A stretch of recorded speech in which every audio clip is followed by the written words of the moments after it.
Good morning students. आज आपण BPT संपवतो. बेसिक प्रोपोर्शनॅलिटी थेरमवरील क्वेश्चन आपले आज संपतील, कारण आता आपण घेतले question out of text book. म्हणजे बुकच्या बाहेरचा प्रश्न आपण इथे घेतोय. असा प्रश्न क्वेश्चन 5 किंवा 4 मध्ये विचारला जातो. तर हा तो प्रश्न, ही डायग्राम आहे बघा. इथे या डायग्राम मध्ये त्यांनी दिले in figure ML parallel to BC and NL parallel to DC एवढंच दिलेलं आहे. आणि prove that AM upon AB AN upon ND असं प्रूव्ह करायचं आहे आपल्याला. इकडे लिहिलंय आपण AM upon AB AN upon AD हे प्रूव्ह करायचे. हा बेसिक प्रोपोर्शनॅलिटी थेरमवरच आहे.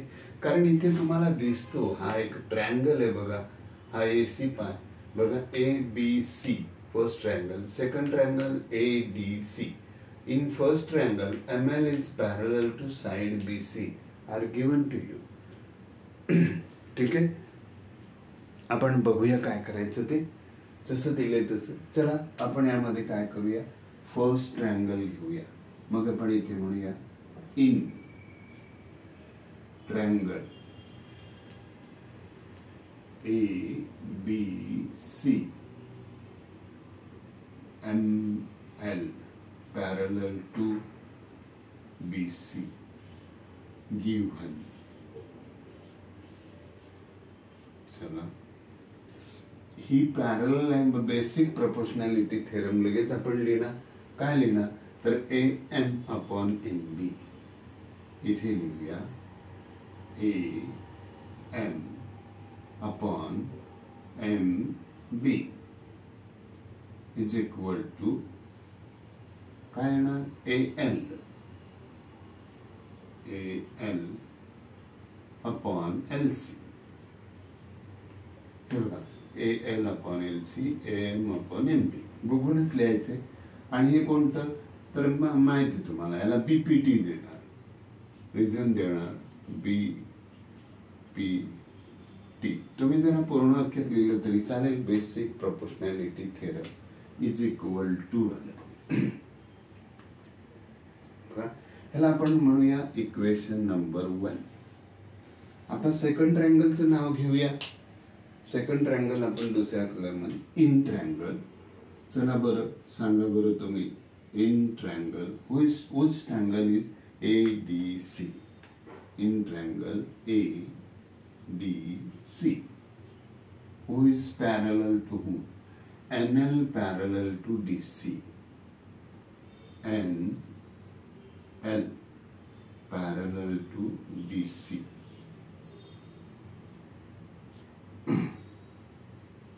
given. चला आपल्याला लगेच सेकंड इक्वेशन मिळेल.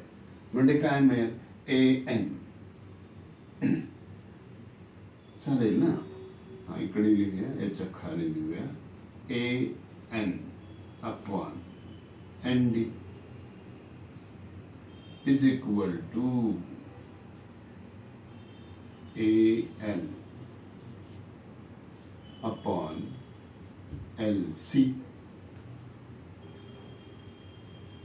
हे झालं सेकंड इक्वेशन.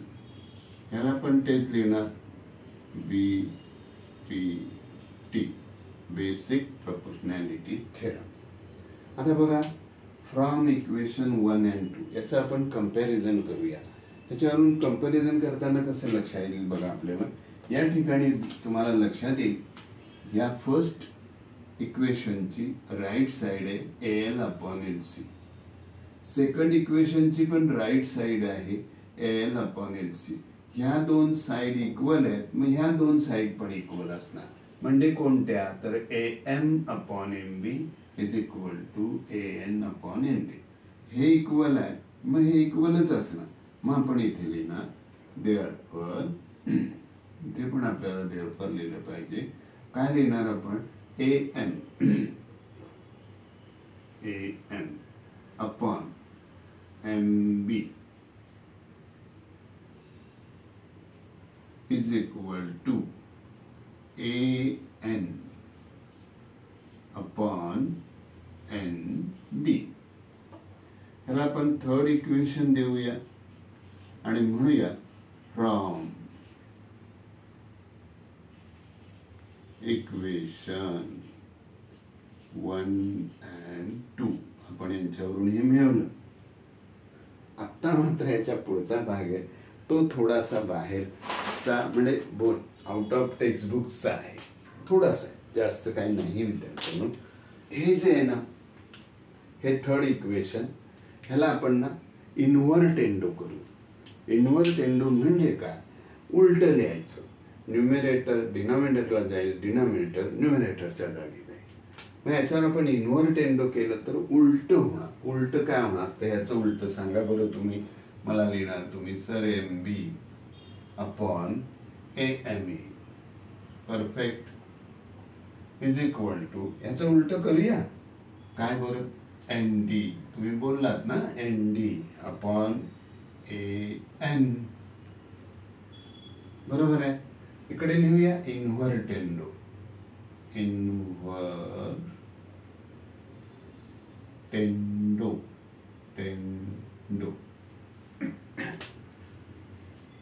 आता आपण ना याच्यावर कॉम्पोडेंडो आणि डिव्हिडंडो असं करूया. कॉम्पोडेंडो डिव्हिडंडो.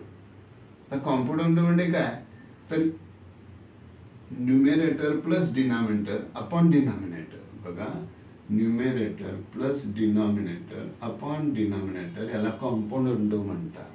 मग हा बघा न्यूमेरेटर आणि हा डिनॉमिनेटर आहे.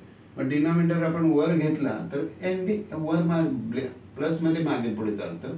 AM ला वर घेऊया AM plus NB upon AN is equal to इथे पण तसंच करणार AN plus ND upon AN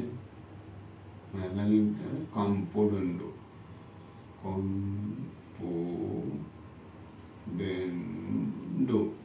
इकडे जागा आहे की नाही मला माहित नाही. आता बघा आता मात्र आपण इकडे डायग्राम मध्ये बघूया. बघा ना AM plus MB. AM plus MB म्हणजे काय येणार AB. बघा AM प्लस MB बरोबर AB. मग इकडे लिहूया आपण AB अपॉन काय आलं आपल्याला AN इज इक्वल टू इकडे पण घेऊया. बघा AN प्लस ND हे दोघांची ऍडिशन केली तर AD मिळतो. मग इथे लिहूया AD अपॉन AN. ह्याला आपण असं रिझन देऊ शकतो. बघा A between M between AMB. दुसरं लिहूया ना इकडे AND हे रिझन. ठीक आहे. आपल्याला काय पाहिजे आता म्हणतो बघा AB खाली पाहिजे AM वर पाहिजे. मग पुन्हा याला इन्व्हर्टेंडो करू उलट करू. मग इथे येणार AM अपॉन AB परत म्हणजे इज इक्वल टू काय ना AN अपॉन AD पुन्हा इन्व्हर्टेंडो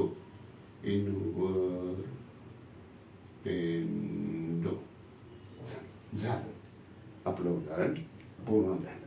वेगळं आहे 2 वेळा करावं लागेल पण अवघड तसं काहीच नाही.